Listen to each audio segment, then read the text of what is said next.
ആര്യ പറഞ്ഞതുപോലെ തന്നെ വീടെന്ന് പറയാൻ കഴിയുന്ന ഒരു സാഹചര്യമല്ല ഉള്ളത്. ആദ്യം ഞാൻ ഈ വരുന്ന സമയത്ത് ഈ പ്രദേശത്ത് വലിയ ആൾക്കൂട്ടം കണ്ടു. പക്ഷേ എന്നാൽ വീടാണെന്നാണ് കരുതിയത്. പക്ഷേ പിന്നീടാണ് അറിയുന്നത് അതല്ല വീട്, അതിന് മുകളിലാണ് വീട്. ഈ പ്രദേശത്തേക്ക് കയറി എത്താൻ വലിയ പാടുണ്ട്. ഒരു കുന്നിൻ്റെ മുകളിലാണ് ഈ വീട് സ്ഥിതി ചെയ്യുന്നത്. വീടെന്ന് പറയാം.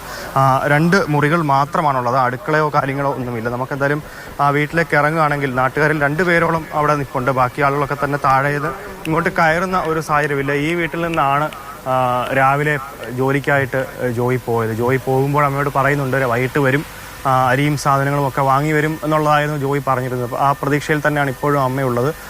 അമ്മ ബന്ധു വീട്ടിലേക്ക് മാറുന്ന ഒരു സാഹചര്യമുണ്ട്. എന്തായാലും ഇപ്പോൾ വീട് അനാഥമായ ഒരവസ്ഥയാണ്. അപ്പം ജോയി എത്തും എന്നുള്ളൊരു പ്രതീക്ഷ തന്നെയാണ് നാട്ടുകാർക്ക് അടക്കം പറയാനുള്ളത്. ചേട്ടാ, എത്ര കാലമായിട്ടുണ്ട് ഇവിടെ? ചേട്ടൻ ഇവിടെ ഒരു 10-40 വർഷം വരും. 40 വർഷം വരും. എൻ്റെ അച്ഛൻ മരിച്ചതിന് ശേഷം പുള്ളി ഇവിടെ ഈ വസ്തുവിൻ്റെ മുകളിൽ 2 സൗകര്യങ്ങൾ കൊടുത്തിട്ടുണ്ട്. പുള്ളിക്ക് ഇവിടെ 5 സെൻറ്റുണ്ട്. ഇതിൽ 5 സെൻറ്റിൽ അമ്മയും ജോയും താമസമാണ്. ഇത് ഇവിടെ താമസമായിട്ട് എൻ്റെ ഉദ്ദേശം ഒരു 20 വർഷത്തോളം വരും. 20 വർഷത്തോളം ഈ വീട്ടിൽ തന്നെയാണ്. അടുക്കളയും കാര്യങ്ങളും ഒന്നും ഇല്ലാതെ വലിയ ബുദ്ധിമുട്ട് തന്നെയാണ്. ബുദ്ധിമുട്ടും പിന്നെ മഴയൊന്നും മഴ പെയ്യുമ്പോൾ വെള്ളം ഇതിൻ്റെ പുറത്തുകൂടി ഒലിച്ച് പോകും.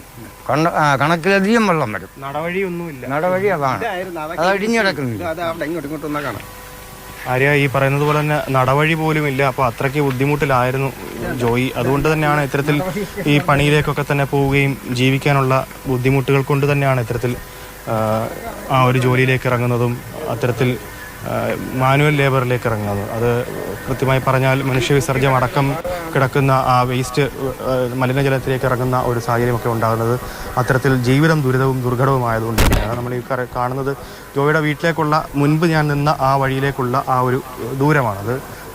കല്ലൊക്കെ ഈ കഴിഞ്ഞ മഴയത്ത് ഇടിഞ്ഞ് വീണ ഒരു സാഹചര്യമുണ്ട്. ഞാൻ ആദ്യം നിന്ന വീടിൻ്റെ മുൻഭാഗമാണ് ആ കാണുന്നത്. അപ്പോൾ ഇതുവഴി തന്നെയാണ് ഇന്നലെ ജോയി കയറി പോയിട്ടുണ്ടാവുക, വീട്ടിൽ ജോലിക്ക് പോയിട്ടുണ്ടാവുക.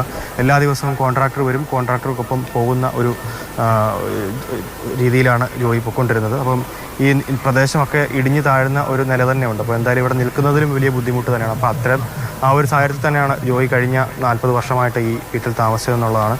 അച്ഛനുമില്ല, അമ്മ ഒറ്റയ്ക്ക് മാത്രമായിരുന്നു. അപ്പോൾ ആ കുടുംബത്തിൻ്റെ അവസ്ഥ വലിയ ബുദ്ധിമുട്ടിൽ തന്നെയാണ്. ഇനിയിപ്പോൾ അമ്മ എങ്ങനെയെന്നുള്ള കാര്യങ്ങളൊക്കെ തന്നെ വലിയ ചോദ്യചിഹ്നമായിട്ട് നിൽക്കുകയാണ്. എന്തായാലും പ്രതീക്ഷയിൽ തന്നെയാണ്. കാരണം എവിടെയെങ്കിലും കുടുങ്ങി നിൽക്കുന്നു എന്നുള്ളതാണ് അമ്മയടക്കമുള്ളവരുടെ പ്രതീക്ഷ. അങ്ങനെ തന്നെയാണ് നാട്ടുകാരും പ്രത്യാശിക്കുന്നത്. ആര്യ, തീർച്ചയായും ആ അമ്മയോട് ഒരു പക്ഷേ ഈ ഘട്ടത്തിൽ സംസാരിക്കാൻ കഴിയുന്നുണ്ടാവില്ല.